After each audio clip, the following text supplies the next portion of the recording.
my good friend. Poetry is alive and well at Michigan State University.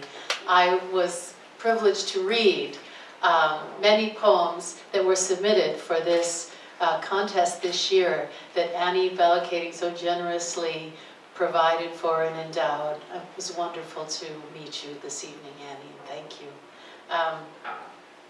So I lived with these poems and I was very impressed. There was, however, one poet that stayed with me through the pile, and I was deeply moved not only by the poem but by the facility of the poet, musical cadences, the compression, the beautiful resolution to the poem. It was compelling and moving, but it was also vigorously musical and vivid. And I hope you will agree with that. I would like to award the Poetry Prize to Connor Yeck for Memorial Day.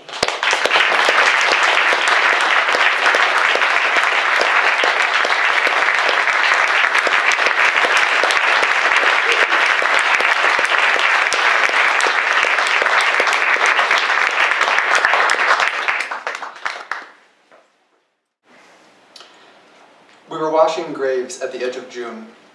Veterans my father had sent, handing me pale, rag, twist-high throat of plastic peonies. Family we mustn't forget, even here, the way-back simple sticks of heart, Shelby, Newego, and irons.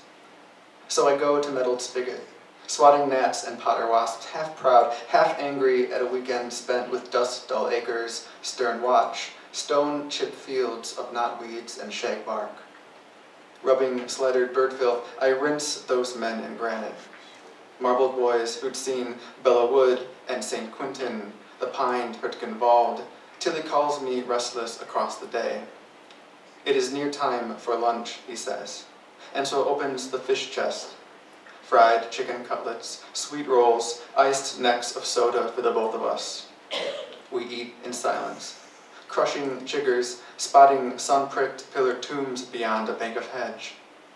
I ask if we might turn on the radio, and he says no, it is disrespectful to those past, as if it might shake them back to living sense.